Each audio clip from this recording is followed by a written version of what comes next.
বিসমিল্লাহির রহমানির রহিম। দর্শক আসসালামু আলাইকুম। আজ 13 জুলাই 2022 রোজ বুধবার। দর্শক বরাবর হাজির হলাম নতুন একটা ভিডিও প্রোগ্রাম, নতুন একটা ভিডিও ব্লগ নিয়ে। দর্শক আপনারা জানেন আমরা উন্নত জাতের গরুগুলা সংগ্রহ করে আপনাদেরকে দেখাই এবং এগুলো আপনাদের মাঝে বিক্রয় করার জন্য ভিডিও আপলোড করি।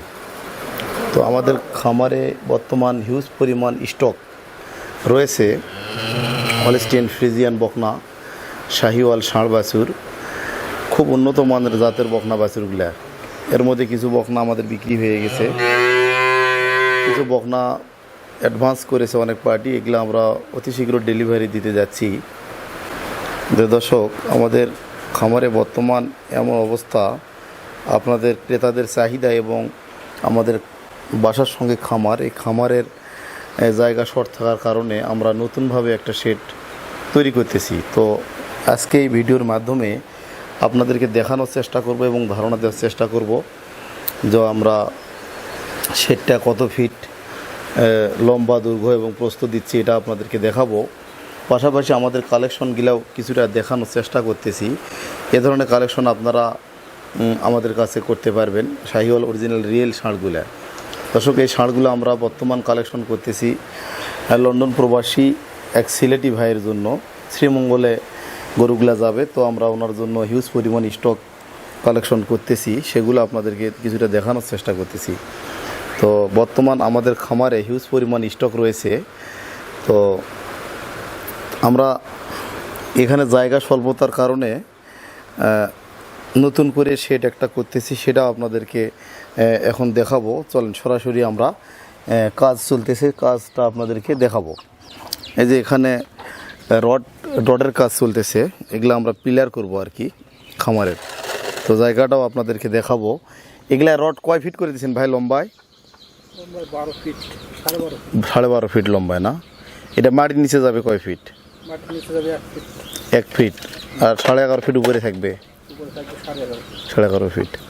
তো দর্শক আমরা সরাসরি আপনাদেরকে আমাদের খামারের মূল যেটা শেড আমরা করতেছি ওই জায়গাটা আপনাদেরকে দেখাবো। তো ততক্ষণ ভিডিওটা না টেনে আমাদের সঙ্গেই থাকুন এবং পুরো ভিডিওটা উপভোগ করুন। আর এই ভিডিও থেকে আপনারা জানতে পারবেন গরুর শেড কিভাবে নির্মাণ করতে হয় এবং অল্প জায়গায় কম খরচে কিভাবে শেড করা যায়। তো আজকে আমাদের খামারের শেডের উদ্বোধন করতেছি। এখানে যে পিলারগুলা বানানো হবে তার আমরা এগুলা বালা তৈরি করতেছি। তো দর্শক আপনারা দেখেন, আমি সরাসরি আপনাদের শেডের জায়গাটা এখন দেখাবো। এই যে এখানে বালু নিয়ে আসা হয়েছে, এটা আজকে নিয়ে আসা হয়েছে। তো ঈদের কারণে খামারের লেবার সংকট, যার কারণে বালুটা আসেনি। তো বালুটা অতি শীঘ্রই আসবে দর্শক। আর আমাদের যে খামারের জায়গাটা, এই যে জায়গাটা, এটা হচ্ছে আমাদের খামারের জায়গা, এখানে মূল শেডটা হবে। তো এটা আমরা নিলাম, এই যে এখান থেকে দাকসাট বলে আর কি, এখান থেকে এই জায়গাটা আমরা নিলাম। এদিকে লম্বায় নিলাম আমরা 40 ফিট, 42 ফিট। কয় ফিট ভাই? 42 ফিট না কয় ফিট? হ্যাঁ 42 ফিট। আর ওই দিক দিয়ে কয় ফিট? এই দিকে 19 ফিট প্রস্থ, 19 ফিট। মিস্ত্রি এদিক দিয়ে কয় ফিট? 19 ফিট, 42। তো দর্শক আপনারা দেখতে পাচ্ছেন এই দিক দিয়ে আমরা নিচ্ছি 42 ফিট, আর এটা দৈর্ঘ্য আর প্রস্থই নিচ্ছি আমরা 19 ফিট। অর্থাৎ আমরা শেড এখানে পিলার, এই যে পিলার দেওয়া হবে, জায়গাগুলা মাটি খোঁড়ানো হচ্ছে। পিলার হবে মোট হলো 15টা। পিলার দেওয়ার পরে আমাদের শেডের যে জায়গাটা, এটা আপনাদেরকে আমি দেখাচ্ছি।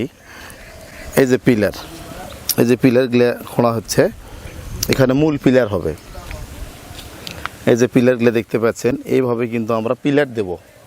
প্রত্যেক সারিতে 5টা করে পিলার দেব আমরা, মোট 15টা পিলার দেব। আর এই শেডটা আমাদের গরু ধরবে এখানে 2 সারি, মোটামুটি 42 ফিটে বড় গরু 15-15 2 সাইডে শেড হবে। 15-15 30টা বড় গরু ধরবে। আর আমরা বাছুর গরু যেগুলা রাখি বা সংরক্ষণ করি, এগুলা মোটামুটি 20-40টা আমাদের এই শেডে গরু রাখা যাবে। তো দর্শক, আমরা এই শেডের উদ্বোধন থেকে শুরু করে শেডটা কিভাবে নির্মাণ করতেছি, কতখানি ইট বালু সিমেন্ট এবং কত মিস্ত্রি খরচ এবং উপরে যেটা ছাউনি বলে এখানে কত টাকা খরচ মোট আপনাদেরকে ধারণা দেব। তো দর্শক, আমরা আমাদের এই খামারটা শেডটা করার উদ্দেশ্য, অনেক ক্রেতা ভাইয়েরা রয়েছে, বিশেষ করে প্রবাসী ভাইয়েরা গরু কিনে 15 দিন 1 মাস অ্যাডভান্স বায়না করে রেখে দেয় আর কি। সেক্ষেত্রে গরুগুলো আমরা লালন পালন এই খামারে আমরা করে ডেলিভারি দেওয়ার চেষ্টা করব। তো দর্শক, আপনারা আমাদের চ্যানেলটি সাবস্ক্রাইব করে আমাদের নিয়মিত ভিডিও ব্লগগুলো উপভোগ করার জন্য আমাদের পাশে থাকবেন এবং ভিডিওগুলো যদি ভালো লাগে লাইক কমেন্ট শেয়ার করবেন। আর আপনারা জানেন আমি একজন পশু চিকিৎসক, ওআই টেকনিশিয়ান। সবসময় এখান থেকে আপনারা গরুর লালন পালন বিষয়ে বিভিন্ন তথ্য আপনারা জানতে পারবেন। আজকে এ পর্যন্তই, ভালো থাকবেন, সুস্থ থাকবেন। আসসালামু আলাইকুম।